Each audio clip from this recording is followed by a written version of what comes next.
Well, good afternoon, or whenever it is that you're watching this. I wanted to say this first as you're watching this video. If you watched yesterday's video, you might have been a little nervous because it looked like I was driving, because what my phone did is it inverted things. I was actually in the passenger seat, not in the driver's seat, so I had one person at least comment to me saying it was making me a little nervous. Who was in the driver's seat? It wasn't me, it was my son. So I was not driving. But now I have arrived at another location with my family, and I'm working here.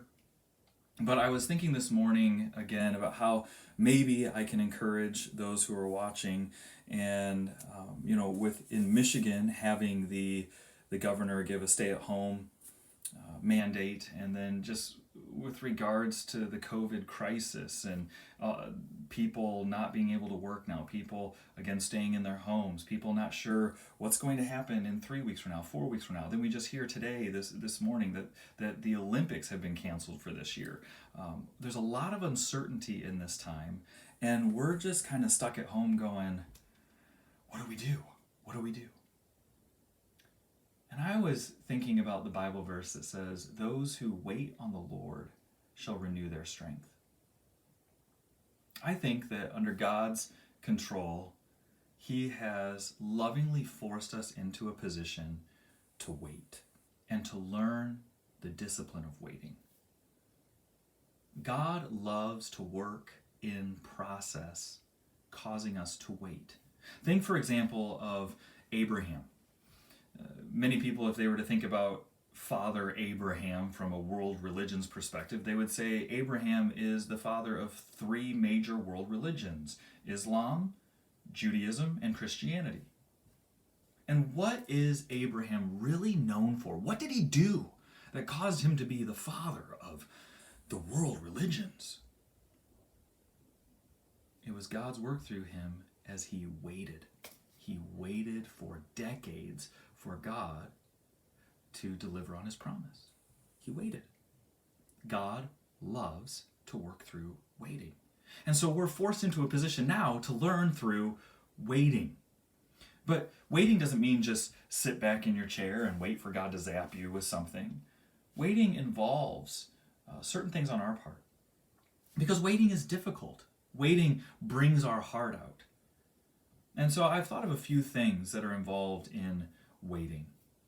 The first is wrestling with God.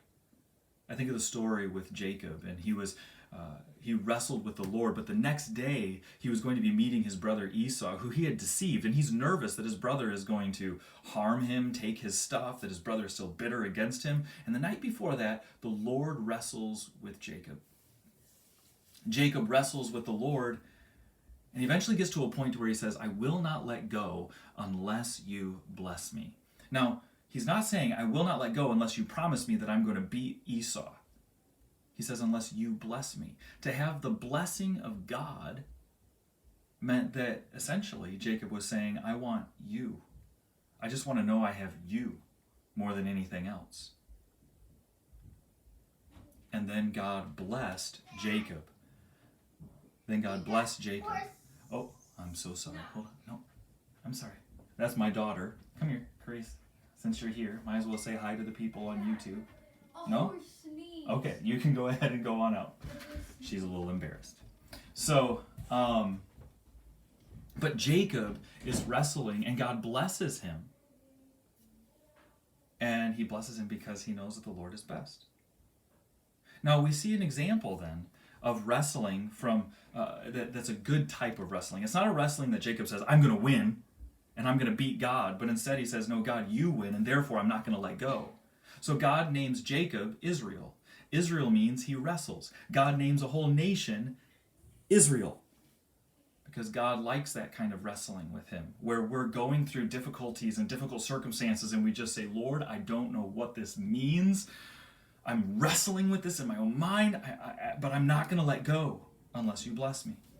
We see examples of this type of mentality in the Psalms. We see this example with Job. We see this example with Paul, the apostle, praying 3 times that God would take something away. And I don't think it was just 3 literal times. It was that Paul prayed over and over and over again. But in the midst of that wrestling, as we're saying, God, I'm not going to let go, there's also a weeping. Because in the midst of our wrestling, our own idols, the things that we maybe love more than God, start coming out. Or maybe they're just things in life that there are blessings of God, but God is saying no more to this. And that's what God is doing in the midst of this time. And so we weep and we lament over this. But lament is also something where we say, Lord, I really love this thing, but you are more worthy. And so I want you. And so I want to read to you from Philippians chapter 4. And in Philippians chapter 4, the Apostle Paul is writing and he says, do not be anxious about everything, do not be anxious about anything, but in everything, by prayer and supplication, with thanksgiving, let your requests be made known to God. Let your requests be made known.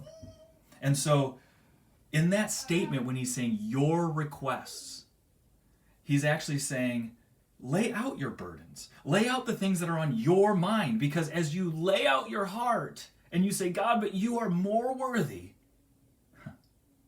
then God shapes your desires. So in the midst of this time, as we're waiting, we wrestle with the Lord, but we say, Lord, you're more worthy. I'm not going to let go, but I'm also holding open my hands before you. I'm weeping over things, and I'm letting my requests be made known before you. But again, you are more worthy. And in all of this, I would say, as we wrestle and weep, this is actually worship. The word worship means worthship, that we're saying you are worthy. And so I want to read to you from Philippians chapter 4, right before that verse. In verses 4 and 5, the Apostle Paul says, rejoice in the Lord always. Again, I will say rejoice. Let your reasonableness be made known to everyone. The Lord is at hand. Do not be anxious about anything. He says to rejoice in God. If we are waiting on him, then we wrestle with him in the midst of the difficulties. But as we're wrestling in a godly way, we're holding on to him, saying he's going to win, and if he wins, then I win. And we weep over things because we say, I don't understand, but God, you're more worthy. And as we're wrestling and weeping in these ways, we are actually worshiping him. Thus, we can rejoice.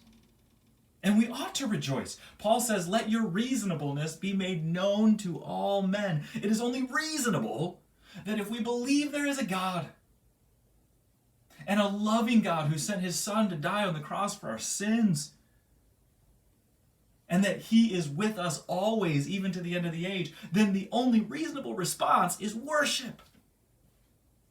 So as we wait, wrestle, weep, and worship. Those who wait on the Lord shall renew their strength. They shall mount up with wings as eagles.